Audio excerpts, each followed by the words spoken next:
They say betrayal burns worse than fire. I learned that literally. This isn't just a story about survival. It's about deception, calculated murder, and a man who refused to die quietly.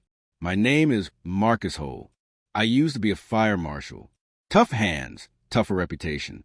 But no amount of fire training prepares you for discovering the person you love. Most try to kill you while you slept. The first thing I noticed in the hospital wasn't the antiseptic smell or the bandages on my hands. It was Lorraine's fingernails, deep plum polish glinting under the ICU lights as she clutched my hand like she was praying for me. "Thank God you're alive," she whispered. But her other hand was tapping on her phone, and her eyes didn't meet mine. My throat felt like it had swallowed a sandstorm. A gas leak, they told me. Faulty valve ignited while I slept. But I remembered something else. I remembered a voice. Lorraine's voice. I remember her standing in the kitchen doorway, clear as day, saying, "Do it." 3 weeks earlier, everything looked normal. I was 44, working fire cases in East River Parish. 9 years married to Lorraine, a second-grade teacher with a sweet voice and a habit of leaving her phone face down. No kids, no drama, until the crack showed. Late-night texts, trips to her aunt's house in Monroe. Only problem? Auntie Dora ran a candle business and didn't own a computer, let alone need help digitizing anything. Then I found the burner phone, hidden beneath hair products in her bathroom drawer. 3 message threads, all with someone saved as Holly. Soon the papers are ready. Annie says the insurance will be active next month. We're almost there. I confronted her that night, asked who Holly was. She tried to spin a story about family problems. Cousins. Drama. I showed her the phone. She cried. But those tears felt rehearsed. Later, she brought me chamomile tea. Acted like nothing happened. I drank it. That was my mistake. I woke up 3 days later in a hospital bed. Hands burned, arms bandaged, throat raw. Derek Lewis, my former trainee and now department lead, stood over me. "You're lucky I got there, Marcus," he said. Another 5 minutes. He didn't finish, but I remembered. I remembered the kitchen, the fire, Lorraine behind me. Her voice again, soft but firm. "Do it." The doctors told me I was hallucinating. But when I asked Nurse Kelly if I'd been unconscious on arrival, she said something odd. "You kept mumbling about matches," she said. "Oh, and your wife. She asked about your insurance policy before you even woke up." That scared me more than the burns. And the burns weren't random. They were too precise, on my palms, my fingertips. Defensive injuries. Like I had fought something. Back home, Lorraine pretended everything was fine. Said she wanted a fresh start. Repainted the kitchen. Got a new gas stove. But something about the way she smiled as she painted her nails at the breakfast bar made my gut turn. I searched the house. Found hotel receipts from New Orleans. Bills for lingerie and steak dinners. A safe deposit key labeled Southern Reserve Trust. The next day, she left to help her aunt again. I didn't follow her. I got to work. Installed hidden cameras. Voice recorders. GPS trackers. If I was going insane, I'd take the truth down with me.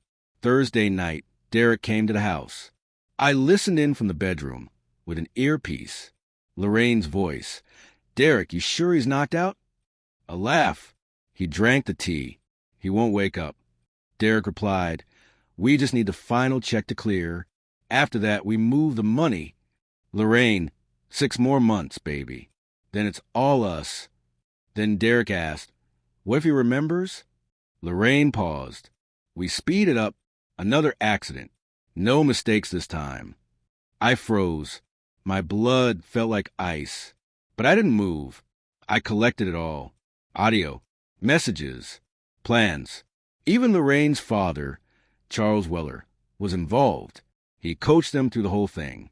He takes the painkillers. You grieve. Simple. I didn't just want justice. I wanted destruction.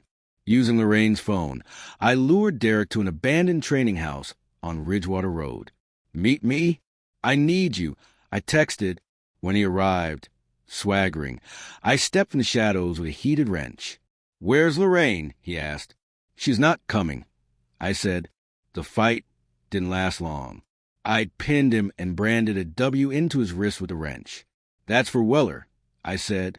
So you never forget who you did this with. That night, Lorraine made another call. We do this without Derek, she whispered. Too messy now. We just need a week. The pills will work. But I never took them. I kept them. Gave them to Dr. Reeves. He ran a test. Marcus, he said, this isn't sedative. This is fentanyl. Enough to kill you. I turned everything over to Detective Priya Gaines. Recordings, screenshots, statements. She asked, you want them behind bars or something more? I didn't answer. Just handed her the final recording. I waited for Lorraine at the dining table. Voice recorder on the counter. We need to talk, I said. About Derek. About Charles. About murder. She froze. Tried to lie. Then broke down crying. Real tears this time. I was desperate, she said. Derek promised we'd be rich. My father, he made it all sound like a way out. I didn't mean for it to go that far. I called Derek. Put him on speaker. He cracked. She dragged me into it, he said. I didn't want to. You made your choice, I said. Both of you did. The next morning, police arrested Lorraine, Derek, and Charles. No press. No sirens. Just cold justice. I left the city. Took one bag. Drove to Texas. Found work at a quiet firehouse outside Fort Worth. Started over. Lorraine pled guilty to attempted murder and fraud. Got 12 years. Derek got 5. Charles died in prison. Stroke? They said. Fitting. A year later, Lorraine sent me a letter. You were the only good thing in my life. Sorry. I lost everything trying to have more. I read it once, then burned it in my fireplace. I'm not telling this story for pity. I'm telling it because sometimes the person who promises to love you most will set fire to your life for profit. Trust your instincts. And when the smoke clears, remember everything.